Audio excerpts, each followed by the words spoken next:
Selamat pagi saudara, selamat berjumpa kembali dalam pelajaran Alkitab bersama Suara di Bukit. Saya berharap keadaan saudara dan keluarga baik, penuh dengan damai sejahtera Allah kita, Yesus Kristus. Saudara seiman, apakah kiranya yang akan saudara lakukan apabila saudara diminta untuk mengorbankan, melepaskan, atau menyerahkan sesuatu yang sangat berharga sekali bagi saudara? Mungkin banyak dari kita yang berpikir berkali-kali sebelum memutuskan atau melakukannya. Setiap orang memiliki sesuatu yang berharga bagi dirinya.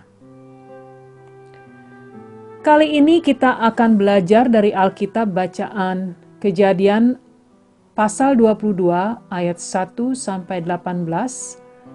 tentang iman Abraham yang diuji Allah di tanah Moria.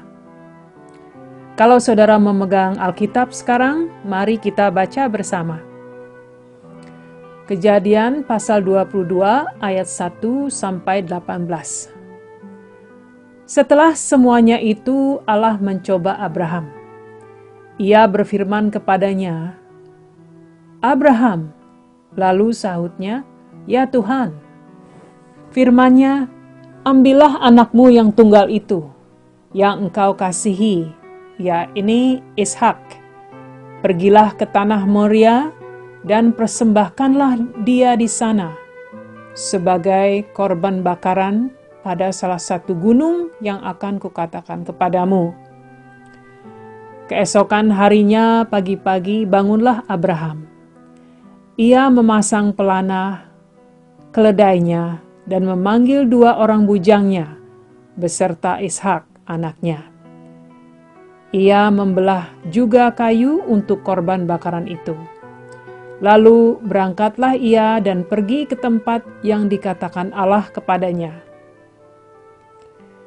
Ketika pada hari ketiga Abraham melayangkan pandangannya, kelihatanlah kepadanya tempat itu dari jauh. Kata Abraham kepada kedua bujangnya itu, "Tinggallah kamu di sini dengan keledai ini. Aku beserta anak ini akan pergi ke sana. Kami akan sembahyang, sesudah itu kami kembali kepadamu." Lalu Abraham mengambil kayu untuk korban bakaran itu dan memikulkannya ke atas bahu Ishak anaknya. Sedang di tangannya dibawanya api dan pisau. Demikianlah keduanya berjalan bersama-sama. Lalu berkatalah Ishak kepada Abraham, ayahnya, "Bapa," sahut Abraham, "Ya anakku." Bertanyalah ia, "Di sini sudah ada api dan kayu. Tetapi di manakah anak domba untuk korban bakaran itu?"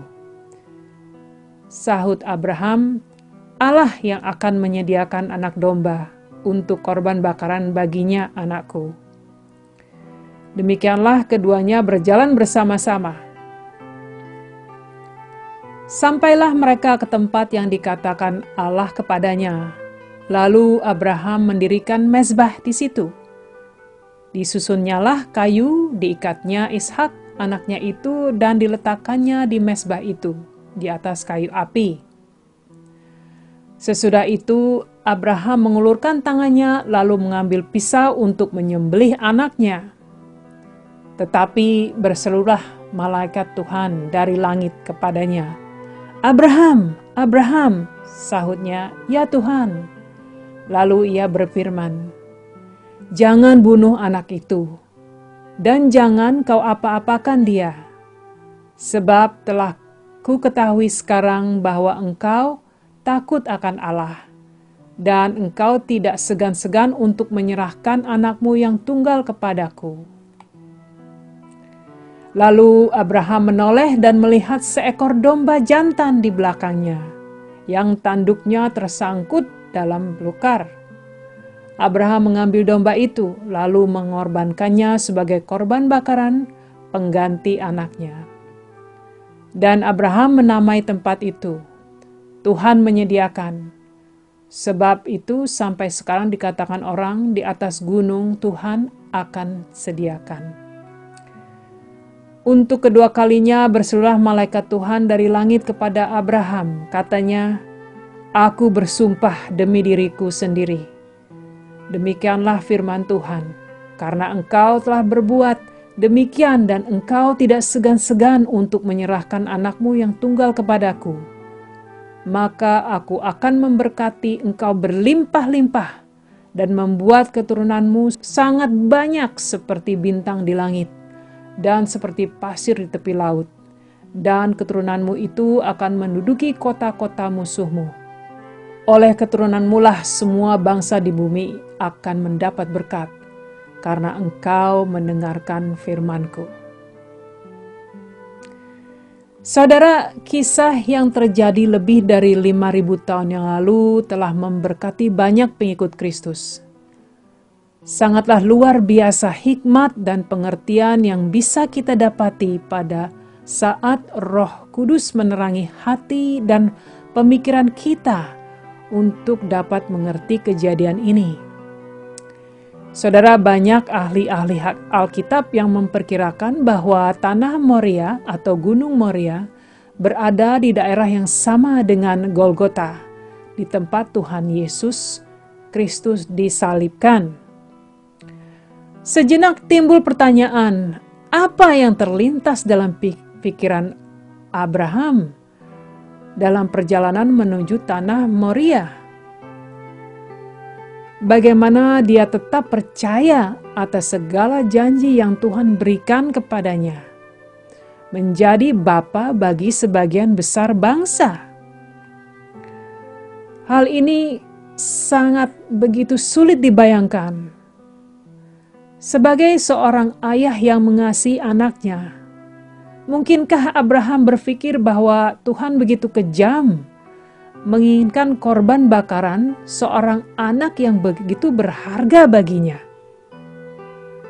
Saudara, dalam kisah ini terlihat bahwa perintah yang Tuhan berikan kelihatannya sangat bertentangan dengan apa yang Dia janjikan pada Abraham menurut pemikiran kita.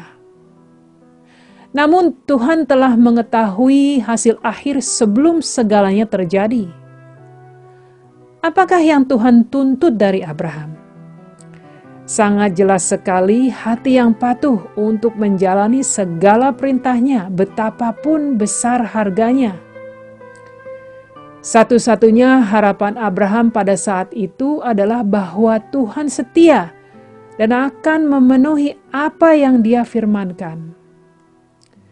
Setelah mengetahui betapa besar iman dan kasih setia Abraham kepadanya, bukan hanya Tuhan menyediakan korban domba jantan sebagai pengganti Ishak, namun Tuhan sendiri bersumpah demi dirinya sendiri untuk memberkati hidup Abraham.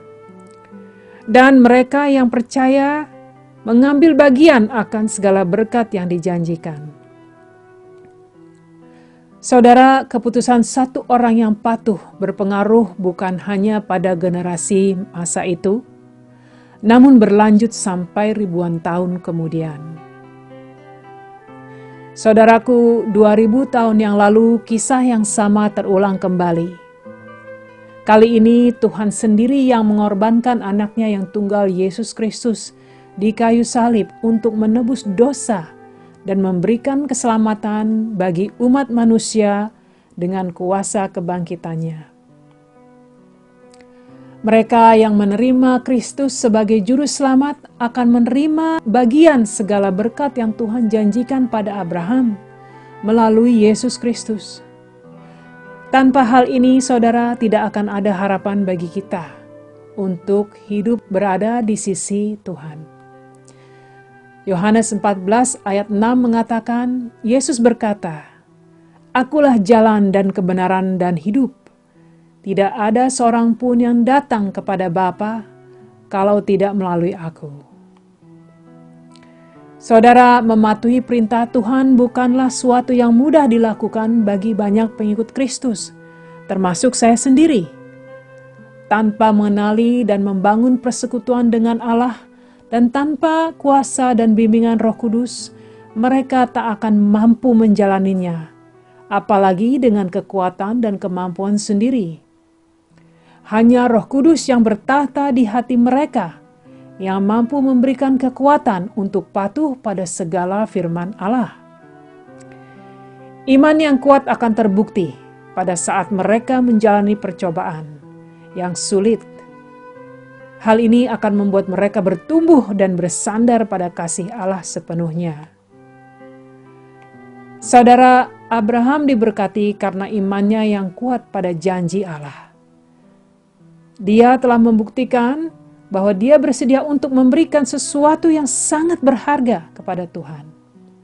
Demikian pula Yesus Kristus yang mematuhi Allah Bapa sampai pada kematiannya di kayu salib. Filipi 2 ayat 8 mengatakan, "Dan dalam keadaan sebagai manusia, ia telah merendahkan dirinya dan taat sampai mati, bahkan sampai mati di kayu salib. Itulah sebabnya Allah sangat meninggikan dia dan mengaruniakan kepadanya nama di atas segala nama." Tindakan patuh Abraham dan Yesus Kristus telah merubah kehidupan umat manusia. Saudaraku, saat ini adakah perintah Allah yang belum saudara patuhi? Ini merupakan sesuatu yang harus direnungkan. Janganlah menunda, lakukanlah apa yang Tuhan perintahkan sesuai dengan firman. Hal ini bukan hanya akan memberkati kehidupan rohani saudara, namun mungkin juga berpengaruh pada kehidupan orang lain. Saya berdoa saudara, agar Roh Kudus akan memberi kekuatan dalam menjalani segala perintah Allah untuk saudara. Marilah kita berdoa saudaraku terkasih. Allah Bapa di sorga, segala puji dan syukur kami panjatkan kehadirat-Mu ya Bapa. Dimuliakanlah Engkau ya Allah. Terima kasih Bapa akan kesempatan yang Kau berikan pagi ini untuk belajar dari firman-Mu yang suci. Bapa, berikan kami pengertian yang lebih dalam lagi, agar kami dapat hidup tunduk dan patuh akan segala firman dan perintah-Mu Bapa. Bapa, kami berdoa agar Roh Kudus akan terus membimbing dan memberikan kekuatan bagi kami. Biarlah hidup kami bertumbuh dalam iman, patuh akan segala firman-Mu ya Bapa, penuh berkah rohani dan menjadi berkat untuk orang lain, sehingga nama-Mu dimuliakan. Amin.